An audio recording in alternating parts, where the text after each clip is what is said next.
De gré ou de force, vous finirez par comprendre. Écoutez encore. Et justement, sur la cabale médiatique orchestrée par certains médias français de connivence avec les groupes terroristes au Mali, nous vous proposons ce soir l'analyse d'un journaliste russe, Igor Kourachenko de Russia Today. Pour lui, il n'y a aucun mystère, des mercenaires ukrainiens et européens ont participé aux attaques terroristes contre le Mali le 25 avril dernier, avec des systèmes occidentaux comme les missiles Stinger et Mistral. Il se pose aussi des questions sur le mutisme de l'Occident et nous parle enfin de la vision russe de la situation sécuritaire. Kourachenko est interrogé suivant.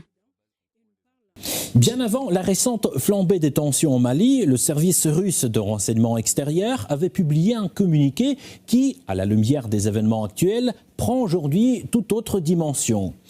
Moscou y a accusé directement l'équipe d'Emmanuel Macron de chercher un revanche politique en Afrique. Les raisons sont connues. Ces dernières années, l'influence française s'est effondrée dans une grande partie de l'Afrique francophone. En cause, l'arrivée au pouvoir de dirigeants qui placent les intérêts de leur propre peuple au-dessus des consignes venues de Paris. Regardons maintenant la chronologie. Début janvier, une tentative de coup d'État a été déjouée au Burkina Faso. Puis, fin avril, des groupes armés ont tenté de renverser le pouvoir au Mali. Dans les deux cas, l'opération a échoué.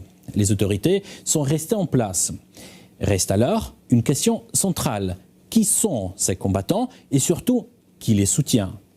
Ici, il n'y a pas de mystère. Selon l'Africa Corps, des mercenaires ukrainiens et européens ont participé aux attaques contre plusieurs villes maliennes, utilisant notamment des systèmes occidentaux comme les missiles Stinger et Mistral. Mais les principales forces adverses sur le terrain restent les groupes armés terroristes affiliés au JNIM et au Front de libération de l'Azawad. Exécution de civils, violence contre les femmes, brutalité contre les enfants. Une logique de terreur pure. Et là, une autre question surgit. Où est donc la réaction de l'Occident? Ce même Occident qui se présente comme le gardien des droits de l'homme et de l'intégrité territoriale. Or, c'est tout l'inverse qui se produit. Selon l'Africa Corps, les groupes terroristes mènent une vaste campagne médiatique avec l'aide de réseaux d'analystes et de plateformes de données ouvertes liées à des structures françaises. Objectif, salir la réputation des instructeurs russes et de l'armée malienne.